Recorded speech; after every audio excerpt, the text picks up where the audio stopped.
Assalamualaikum warahmatullahi wabarakatuh. Kami dari kelompok 11. Nama saya Afin Ahda. Nama saya Teresa Ruth Osebela Muda. Kami ingin mempresentasikan tentang manajemen konflik. Pengertian manajemen konflik. Konflik dalam sebuah bisnis memang sangat rawan, mengingat persaingan bisnis yang sangatlah ketat menjadikan konflik tidak dapat dihindari. Tetapi, konflik dapat diatasi dengan baik jika ada yang mengatur, atau istilah lain ada manajemen yang mengatur. Dalam dunia bisnis sering disebut manajemen konflik. Beberapa pengertian manajemen. Manajemen adalah pengelolaan untuk mengatur sebuah organisasi atau sekelompok orang untuk mencapai tujuan organisasi. Sedangkan konflik adalah proses dua orang atau lebih yang melakukan tindakan untuk menyingkirkan orang lain.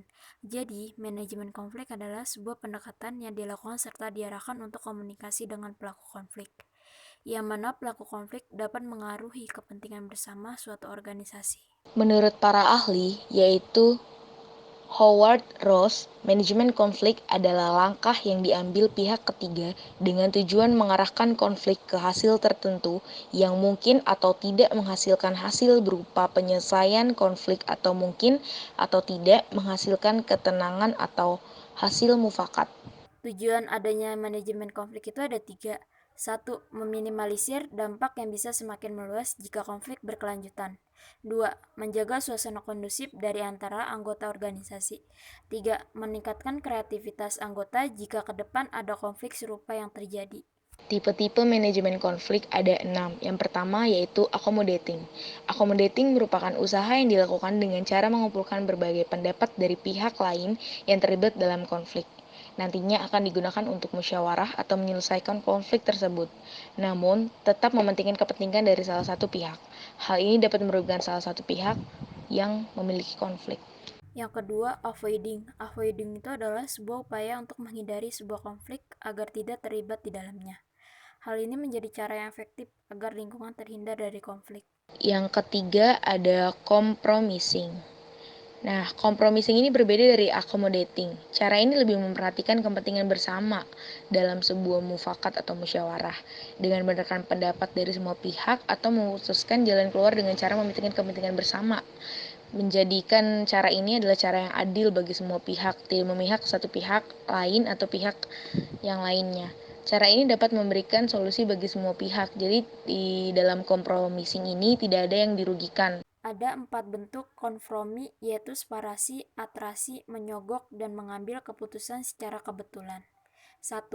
Separasi artinya pihak yang terlibat konflik dipisahkan untuk menyelesaikan konflik yang ada. 2. Atrasi artinya pihak yang berkonflik setuju dengan keputusan yang diambil pihak ketiga atau penengah. Bentuk yang ketiga ada mengambil keputusan berdasarkan faktor kebetulan. Dengan cara ini, kita bisa melakukan hal-hal yang sederhana, tetapi tetap berpegang pada aturan yang berlaku. Yang keempat, ada bentuk menyogok.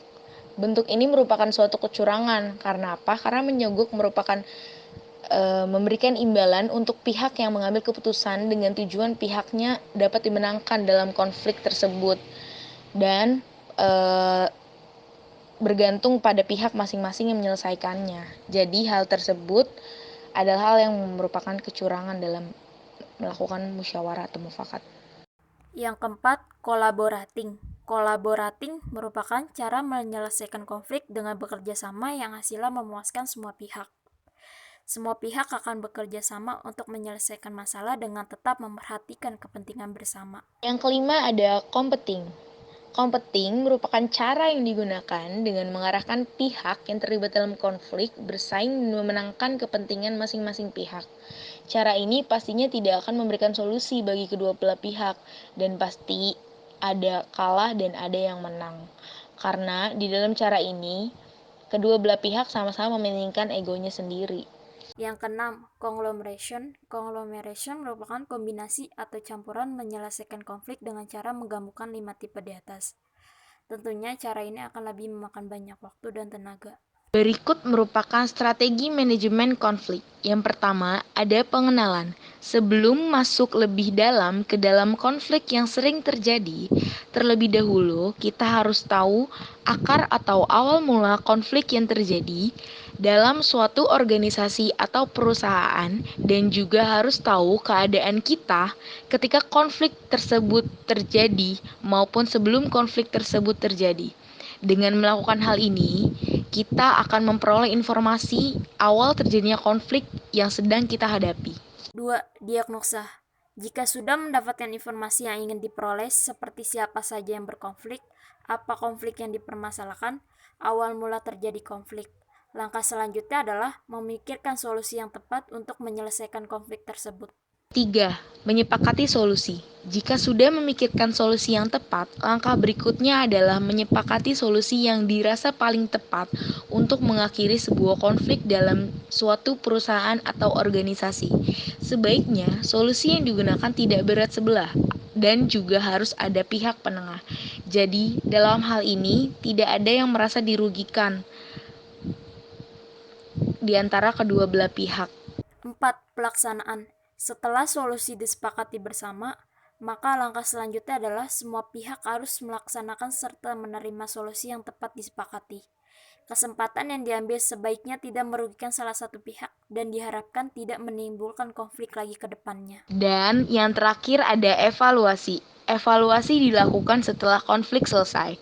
Lakukanlah evaluasi bersama-sama dengan anggota perusahaan atau organisasi setelah konflik selesai. Musyawarahkan hal-hal yang bisa menghindari konflik lagi ke depannya. Evaluasi dilakukan bertujuan agar tidak mengulangi kesalahan atau konflik yang pernah terjadi ke depannya. Fungsi manajemen konflik. 1. Meningkatkan kinerja dan keaktifan karyawan. Karyawan harus lebih aktif mengemukakan pendapat ketika terjadinya konflik. Karyawan dan atasan akan berdiskusi langsung memikirkan solusi yang tepat. Dengan begitu, atasan dapat melihat serta meningkatkan kinerja dan keaktifan para karyawannya. Fungsi yang kedua, mengembangkan kemampuan karyawan. Dengan adanya manajemen konflik, secara tidak langsung akan mengasah kemampuan para karyawan untuk lebih berpikir logis, kreatif, dan rasional. Karyawan akan ikut memikirkan bagaimana menyelesaikan konflik yang terjadi. Sehingga kemampuan berpikir karyawan akan mengembang dan meningkat karena sering diasah untuk ikut memberikan solusi yang tepat, serta lebih kreatif dalam berpikir dan tentunya akan meningkatkan skill mereka sebagai karyawan. Yang ketiga, melatih kemampuan menyelesaikan konflik. Perusahaan yang pernah mengalami konflik akan lebih berkembang dan maju. Dengan konflik yang terjadi, akan membuat sebuah perusahaan terbiasa menyelesaikan suatu masalah dengan solusi yang tepat. Perusahaan akan lebih mampu bertahan karena sudah terbiasa dengan adanya konflik. 4. Meningkatkan rasa saling menghormati. Dengan manajemen konflik, akan ada berbagai pendapat yang muncul.